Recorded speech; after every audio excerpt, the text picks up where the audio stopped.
In the open ocean, the water is rougher, the elements more extreme, the fish bigger, and the fight longer and far more intense. Deep sea fishing is the most extreme kind of fishing. GPS, and advanced but affordable electronic devices, have changed the way we fish. For success in deep sea fishing, the use of high-tech satellite technology, sonar-based fish finders, and of course, knowledge of the fishing area, and some fundamental rules are necessary. The required equipment, clothing, gear, tackle, techniques, etiquette, procedures, and safety precautions, are all uniquely specific when it comes to deep sea fishing, as is the incredible range of saltwater fish that can be pursued on the ocean. The open ocean is an expanse that covers 330 million cubic miles, and is the largest aquatic habitat on our planet. Between the surface of the sea, and depths of 200 meters, lies the pelagic zone, inhabited by a remarkable range of fish, generally known as pelagics, or open ocean dwellers. These creatures are among the largest, fastest, highest leaping, and most migratory fish on the entire planet. Beautifully adapted to their world, they range from plankton-straining whale sharks, to more streamlined predators, such as tuna, marlin, sailfish, and wahoo. Before leaving the harbor on your first deep-sea fishing trip, it would be wise to gain some knowledge about how certain species interact, and co-evolve with others in the food web. Furthermore, it would be nice to have an opinion about the human element, in issues such as sustainability, catch-and-release initiatives, and the risks of extinction for some highly prized, and therefore often targeted fish. Let's turn our attention to deep-sea fishing as a sport. What fish are you likely to catch? The answer to this question largely depends on the ocean, and the particular location. For example, in the Pacific Ocean offshore from eastern Australia, you are very likely to hook up one of the following open ocean game fish: dogtooth tuna, wahoo, daler, trevally, mackerel, snapper, taskfish, and, if you are lucky, a marlin.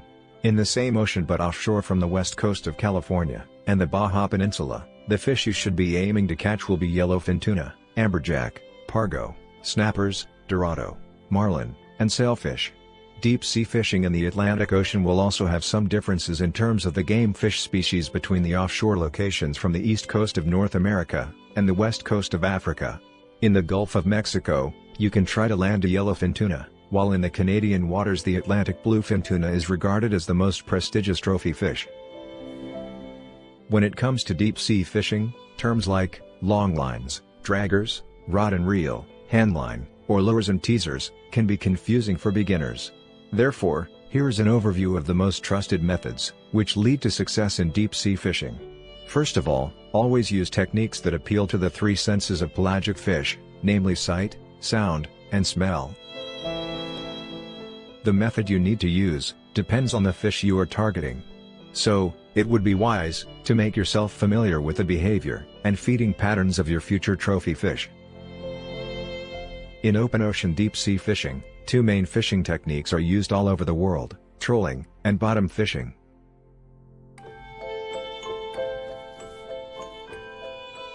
Trolling is a technique in which a boat tows a fishing line along the water's surface to catch fish that feed near the surface, such as tuna, mahi-mahi, wahoo, marlin, and sailfish. In sport fishing, the fishing line is attached to an angler's fishing rod and reel combo. In commercial fishing, long and fixed trolling lines with multiple lures and teasers are attached by the backing cord to some point on the boat, such as the transom or trolling boom. The main line is tied or clipped to the end of the backing, preferably with a swivel in between.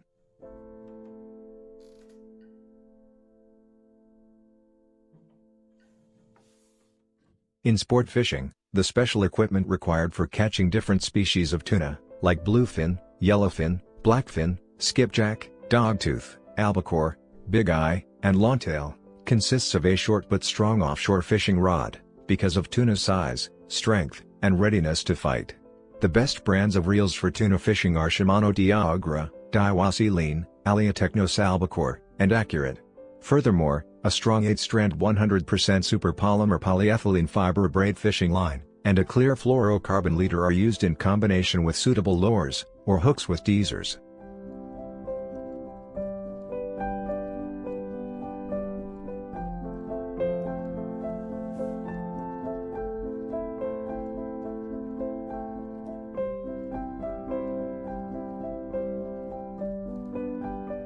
On the other hand, bottom fishing, as the name indicates, is a form of fishing that targets fish that dwell on the ocean floor at a depth of approximately 100 feet, such as snappers and groupers. A variety of bottom fishing is deep dropping, which is practiced by dropping baits very deep. You'll use this technique in waters at least 300 feet deep, where you'll encounter species such as the mighty swordfish. Catch and use an oily bonito, or a similar fish with a strong scent, as bait for attracting groupers.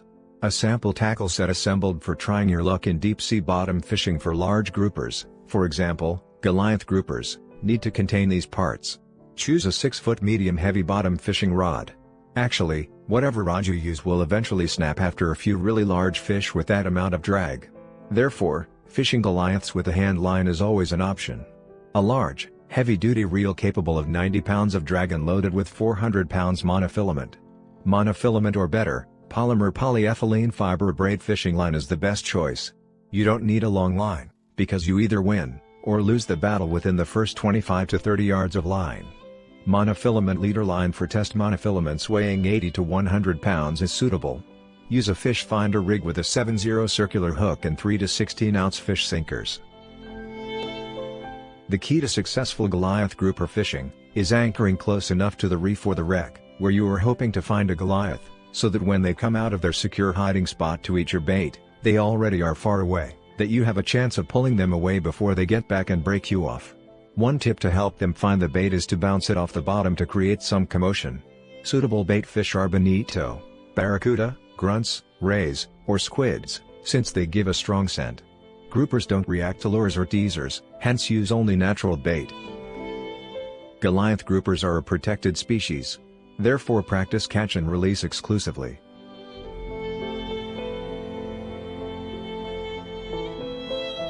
If your goal is to hook a sailfish, or a wahoo, then the technique you should be applying needs to be trolling.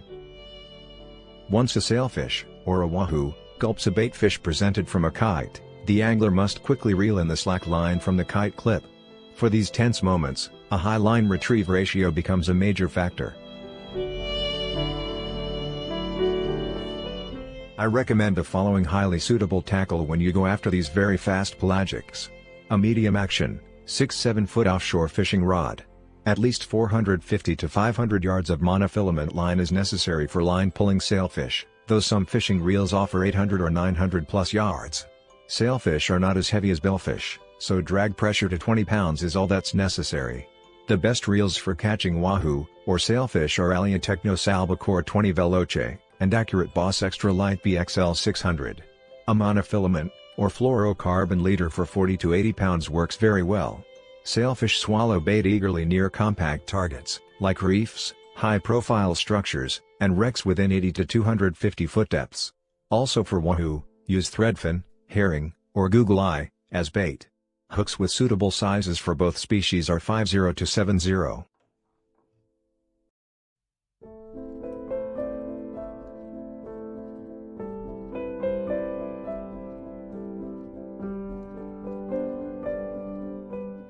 In this video, I like to reveal one of my key secrets to a very high percentage of success in deep sea fishing with trolling. It's based on 2 laws of the open ocean and the deep sea environment. These laws are, 1, in the ocean, you are either eating, or being eaten. And 2, if a fish is eating, it can't watch its tail. First of all, remember to always use teasers on a daisy chain while trolling. The best constellation I experienced so far is a 3-teaser setup, consisting of 4.5-inch squid-shaped teasers in front of all hook lures.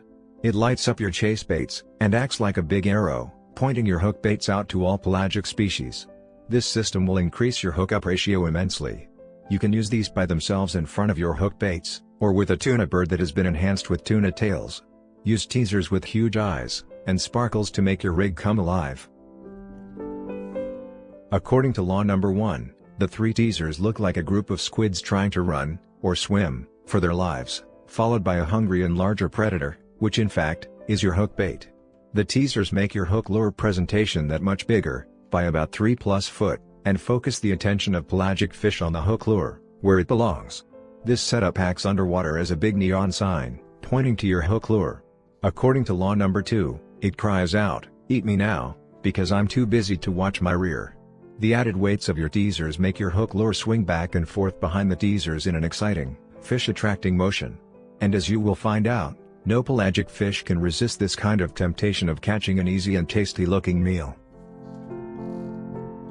Before you take your fishing gear out to sea, do some research to locate the best deep-sea fishing spots, either by hiring a boat with an experienced skipper, or asking the local fishermen for recommendations. It is essential for success in deep-sea fishing, to know how to identify the areas where you are more likely to find your target fish. Also, being aware of the tides, barometric pressure, lunar phases, and weather patterns play a major role in success or failure. Even the time of the day has an influence on the feeding behavior of pelagic fish. While on board an offshore fishing vessel, make sure to strictly follow these cardinal rules for safety, success, and fishing etiquette. No alcohol until you have finished fishing, and have tied up back at the dock. Always use a gimbal belt, or a gunnel rod holder when trying to catch big pelagic fish. Always carry a knife to cut the line in case of an emergency. Be careful not to hurt your fingers when winding the leader around your hand while bringing in a fish. Always respond to emergencies at sea. It is the mariner's law. Maintain a wide berth if another fisherman is hooked up and fighting a fish. And last but not least, show respect to locals who depend on fishing to make a living. Thanks to our increased knowledge, experience, and developed techniques, as well as the advanced technology implemented in fishing and boating equipment, we are nowadays able to fish in all oceans securely, and, with some luck, quite successfully. Unfortunately, fish stocks have been so worked over, that finding fish the way fishermen did in the 20th century, and earlier, has disappeared forever. The competition for what is left is fierce. Today deep-sea fishermen have to use every tool possible to have a slight chance against the instruments of the commercial fishing industry.